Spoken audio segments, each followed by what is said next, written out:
오늘 원래는 이 MB 휠셋 리뷰와 튜블레스 셋업을 준비를 해봤는데 안타깝게도 이 MB에서 튜블레스 킷을 빠뜨리고 보내버렸어요. 그래서 튜블레스 킷을 다시 보내달라고 요청을 해놨는데 아무래도 배송이 한 일주일 이상은 걸릴 것 같아서요. 오늘은 튜블레스 셋업 대신에 이 튜블레스에서 요즘 핫하게 뜨고 있는 이 훅레스, 이 훅레스와 이 훅드 휠의 차이점에 대해서 간단히 설명을 해보도록 하겠습니다. 자, 가시죠.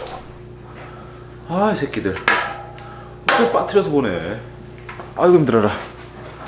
아우 더워.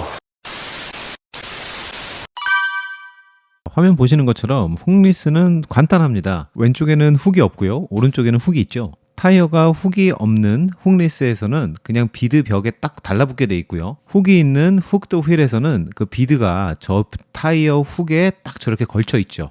그냥 보기만 해도 좀 더 안정감이 있어 보이지 않나요? 그렇다면 과연 왜 튜블레스 셋업에서 훅이 있는 저런 안정감 있는 세팅 대신에 요즘 최근에는 훅리스가 뜨고 있는 것일까 생각을 한번 해봅시다. 모든 일에는 장단점이 있죠. 그 장점이 단점을 상쇄할 만큼 좋은 이점이 있다면 그 단점을 보고서도 그 방법을 따라가게 되는 거고요. 그 단점이 너무 커서 그 장점이 주는 이점을 넘어선다면 그 방법을 선택할 이유는 없겠죠. 지금 훅리스로 트렌드가 바뀐다는 것은 분명 훅리스가 가진 장점이 있다는 건데, 자, 그걸 한번 알아볼까요?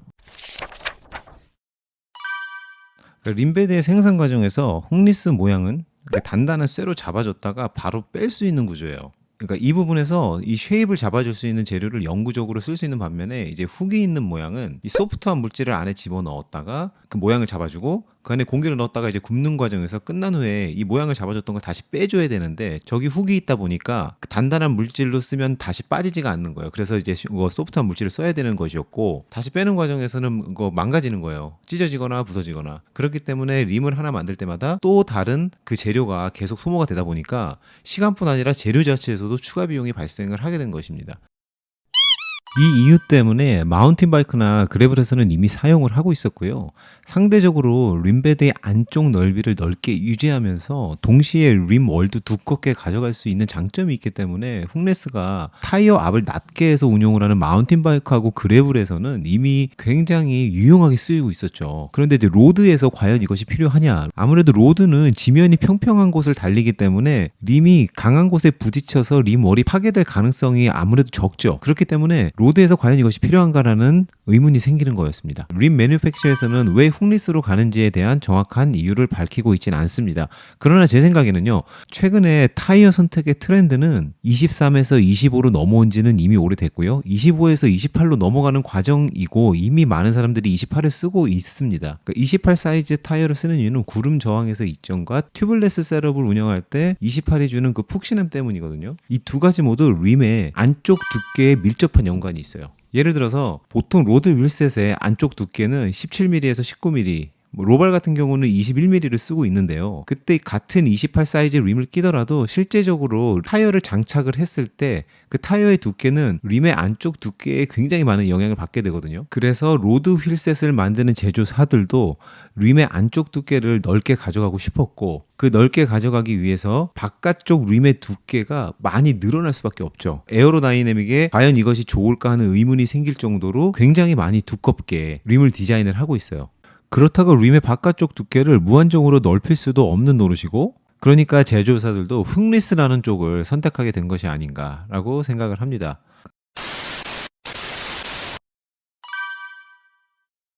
첫 번째는 생산 단가의 절감으로 인한 소비자 가격의 저하, 동시에 무게도 살짝 가벼워졌죠. 자, 그리고 두 번째는 휠의 강한 강성인데요. 훅이 없음으로 해서 타이어의 넓이를 조금 더 넓게 가져간과 동시에 림 벽을 상대적으로 두껍게 가져갈 수 있기 때문에 턱 같은 곳에 강하게 부딪힌다 하더라도 좀 더 강한 림 월의 구조를 가질 수 있는 거예요. 요즘 많이 사용되고 있는 25나 28 타이어를 장착했을 때 림의 바깥쪽 두께를 디자인하는데 좀 더 쉽고 유용하다. 이렇게 세 가지 정도로 한번 정리를 해보겠습니다.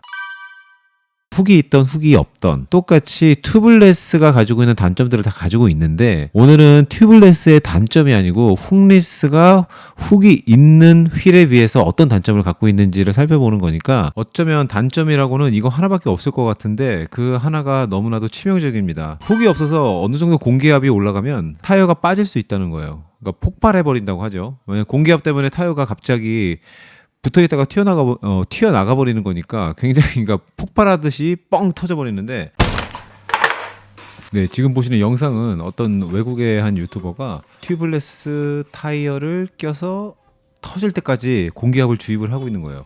같이 한번 보시죠. 이제 60, 70 계속 들어갑니다. Brilliant. I can see the ceiling. 90. 100 and it's making a noise. Oh, look at that ceiling. It's 150 psi. I can hear it.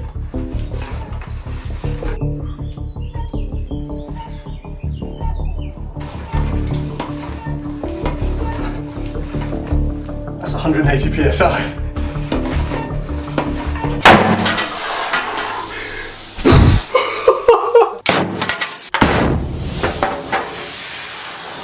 Wheel is true.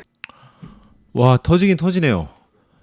분명히 ETRTO에서는 72.5 psi 이상을 넘지 않게 권고를 하고 있었는데 180 이상까지 버티는 걸 보면 굉장히 보수적인 넘버를 책정한 게 아닌가 생각을 합니다. 네, 지금 보시는 표는 MB에서 실험을 한 것이고요. 왼쪽은 타이어의 비드가 얼마나 단단한지, 아래쪽은 비드의 둘레, 오른쪽은 타이어가 휠에 장착이 됐을 때 그 휠에 가해지는 스트레스를 보여주고 있습니다. 그래서 저 위쪽에 보이는 존 1이라고 표시된 저 빨간색 그리고 노란색, 약간 그린 색깔 중에서도 좀 진한 그린 색깔이 분포된 저 존은 타이어가 휠에 장착이 됐을 때 휠에 주는 스트레스가 굉장히 강하다는 뜻이에요. 꽉 달라붙어 있다는 뜻이기 때문에 첫 번째로 인스톨하기가 굉장히 어렵고요. 인스톨을 해가지고 계속 주행을 한다고 하더라도 휠에 가해지는 스트레스가 너무 강해서 스포크가 휜다든지 아니면 휠에 추루가 나간다든지 아니면 휠의 강성이 떨어져서 주행 성능의 하락을 가져올 수도 있습니다. 그리고 파란색과 하늘색 점들이 많이 보이는 저 존 2는요. 비드가 아까 존 1보다 2mm 정도 더 여유가 있어서 인스톨이 굉장히 쉬워지고요. 반면에 또 강성은 좋아서 림에 잘 붙어 있습니다. 그러니까 당연히 림에 주는 스트레스도 훨씬 덜하겠죠. 그리고 저 강성 부분의 아래쪽에 분포된 저 진한 파란색의 닷들은요. 강성이 굉장히 낮은 타이어들이고요. 비드의 강성이 낮은 이 타이어들은 휠에 인스톨이 됐을 때 시간이 지나면 그 비드가 늘어나 버려요. 늘어나 버리면 흙이 있는 휠에서는 늘어나도 그 훅이 그것을 잡아주는데 훅리스 휠에서는 이게 그냥 터져버릴 수 있는 위험성이 존재하겠죠.